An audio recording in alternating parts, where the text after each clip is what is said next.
बातचीत तो करते रहिएगा। मेरा नाम सन्नी है, मैं प्रखंड समन्वयक हूँ आपके प्रखंड में।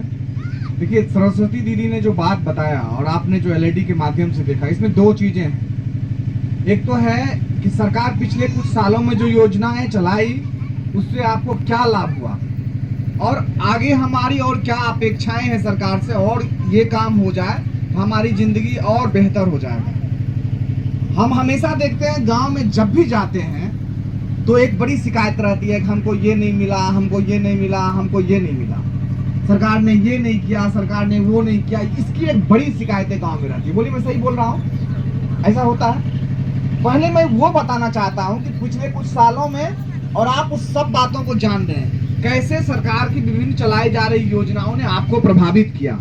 आप उस बात को असहमति और सहमति में बताएंगे, हाँ या ना में। आज से आप जो है 15-20 साल पहले सोचिए, अगर गांव में कोई एक लड़की साइकिल चलाते हुए दिख जाती तो वो बड़ा आश्चर्य का विषय होता था कि नहीं होता था? होता था। अरे फलाना की बेटी साइकिल चला रही है। अगर कोई शहर में किसी को मोटरसाइकिल चलाते हुए लड़की को देख लिया, अरे लड़की भी मोटरसाइकिल चला रही है। ऐसा होता था या नहीं होता था? और आज कोई महिलाओं को मोटरसाइकिल चलाते, लड़कियों को देख ले या साइकिल चलाते देख ले, इस तरह का आश्चर्य हो रहा है क्या? हो रहा है क्या? ये है, सरकार ने जब 2007 में मुख्यमंत्री जी ने साइकिल निश्चय योजना से जो लोगों को लाभ देना शुरू किया, और जब लड़कियां साइकिल चलाना शुरू कर दी गई तो ये विडंबनाएं खत्म हो गई। अब साइकिल मोटरसाइकिल छोड़ दीजिए, अभी हमारी जो है सेना की जो व्योमिका सिंह ने जाकर के पाकिस्तान में प्लेन से जाकर के घुस करके मार के आई। ये है सरकार की जो चलाई जा रही योजनाएं हैं, उसका लाभ हम गांव से लेकर के देश स्तर पर देख रहे हैं और हमारा सोच बदल रहा है। पहले जो गांव में सोच थी कि नहीं लड़कियां साइकिल मोटरसाइकिल गाड़ी नहीं चला सकती है, तो वो बदला है। पहले इस गांव की जो महिलाएं लड़कियां होंगी, बहुत अधिकतम 8वीं तक 10वीं तक, आप ही सब जो है हमारी माँ की उम्र के बहुत सारी महिलाएं हैं, किसी कोई 8वीं तक पढ़े होंगे, कोई 5वीं तक पढ़े होंगे, और ऐसा नहीं था कि आप पढ़ना नहीं चाहते थे, लेकिन उस समय की सामाजिक सोच ऐसी थी कि आगे पढ़ने के लिए आपके माता पिता नहीं भेज पाते थे। लगता था कि नहीं इसको इतना ही पढ़ना चाहिए, आगे जाएगा तो इस तरह की समस्याएं हो सकती थी, वो सोच थी। और सरकार द्वारा चलाई जा रही महिलाएं सशक्तिकरण के लिए जो विभिन्न प्रयास है, मैं कह सकता हूं कि आज कोई लड़की नहीं होगी जो मिनिमम ग्रेजुएशन नहीं कर रही है। ये सरकार द्वारा चलाई जा रही योजनाओं का परिणाम है या नहीं? और सरकार मैट्रिक पे पास करने पर लड़कियों को पैसा दे रही है, इंटर में पास करने पे दे रही है, और ग्रेजुएशन में पास करने पे दे रही है या नहीं दे रही है? और कई बार क्या होता है कि इसमें बहुत पैसा नहीं लगता हो, लेकिन जैसे मान लीजिए 10,000 भी खर्चा हो रहा है, लोगों को लगता है ओ क्या खर्च करेंगे, शादी कर देते हैं, जहां जाएगा वहां पढ़ेगी। लेकिन अब सरकार 50,000 रुपया ग्रेजुएशन पास करने के बाद देती है। तो अगर जो लड़कियां आगे भी पढ़ना चाहेगी तो पढ़ सकते हैं। तो मैं ऐसे कई उदाहरण दे सकता हूं। 2014 से पहले मैं जानना चाहूंगा कि 2000, ध्यान दीजिएगा मेरे बात को, 2014 से पहले यहाँ पे कितनी दीदियों का अपना बैंक खाता था?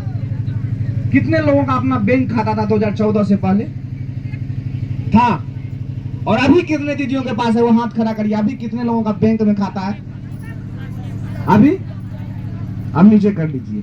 ये सरकार द्वारा चलाई जा रही विभिन्न योजनाओं का मैंने कुछ उदाहरण रखा, तो इसीलिए सब लोग एकदम खुश रहिए कि जो है सरकार द्वारा चलाई जा रही योजनाएं ने आपको प्रभावित किया है। तो हमेशा मन में यह शिकायत नहीं रखना है कि नहीं कुछ नहीं हुआ, कुछ नहीं हुआ, कुछ नहीं हुआ। ये सबसे पहले निकाल देना है। बताइए आपके लोगों के दिमाग से ये बात निकला या नहीं निकला? अभी तक निकला?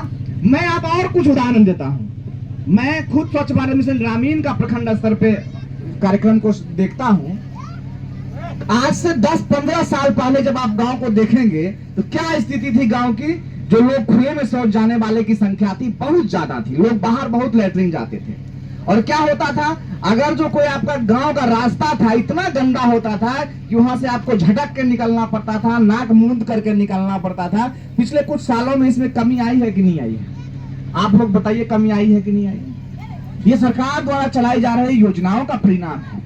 पहले जितनी फूस का घर था, क्या आज उतनी घर है फूस का? उसमें कमी आ रही है कि नहीं आ रही है?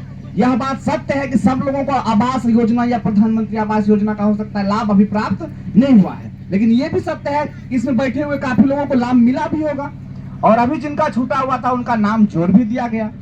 सबसे बड़ी चीज आज देखिए देश की राष्ट्रपति महिला है और आपके गांव का मुखिया भी महिला है। बोलिए मैं गलत बोल रहा हूं?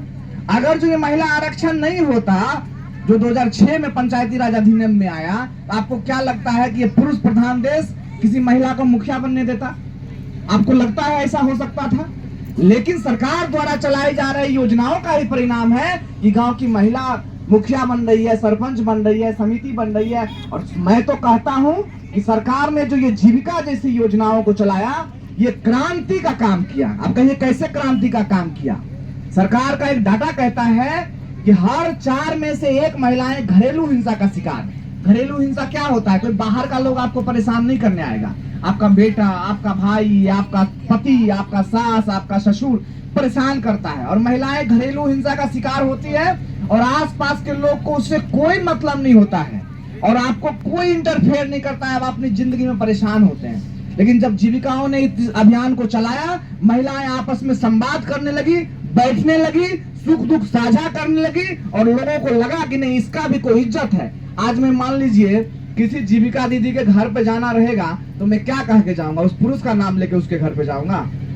तो पहले तो महिलाओं को पहचान नहीं थी और आज पहचान मिला है। हम इसी गांव में कहीं जाएंगे तो कहेंगे फलाना दीदी का घर कहाँ है। ये जीविका ने एक बड़ी क्रांति लाई और जो छोटे छोटे ऋण के माध्यम से किसी ने दुकान डाला, किसी ने कुछ किया, ये एक बड़ा क्रांति आया। आपको इज्जत, सम्मान, मान, प्रतिष्ठा में बढ़ोतरी हुई और मैं मानता हूं कि आगे आने वाले समय में इसमें और बढ़ोतरी होगी। और हमारे यहाँ तो महिलाओं को पूजा होती है, लेकिन वास्तविक जीवन में जो था, ये सरकार द्वारा चलाई जा रही योजनाओं ने ही आपका मान और सम्मान बढ़ाया। इस बात से आप सहमत होंगे। अब मैं जो दीदी ने बात कहा था, मैं बहुत भर दिन आपको सरकार द्वारा चलाई जा रही योजनाओं के बारे में बताऊंगा तो वो कम पड़ेगा।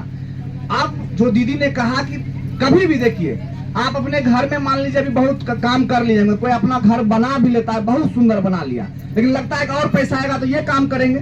तो ठीक उसी प्रकार से अब हमारे पास और क्या जरूरत है इस गांव में? जैसे हॉस्पिटल नहीं है, मुझे पता है खापदा में तो हॉस्पिटल होना चाहिए। ये सड़कों की स्थिति थोड़ी खराब है तो ये सड़क होनी चाहिए, पुस्तकालय होनी चाहिए, खेलकूद का मैदान होना चाहिए। और सरकार से आपकी क्या अपेक्षाएं हैं, आप वो लिखवाएंगे और इस ये संवाद कार्यक्रम के माध्यम से नोट करके सरकार तक उसको पहुंचाया जाएगा और आप विश्वास रखें कि निश्चित तौर पे वह पूरा भी होगा। बहुत बहुत धन्यवाद।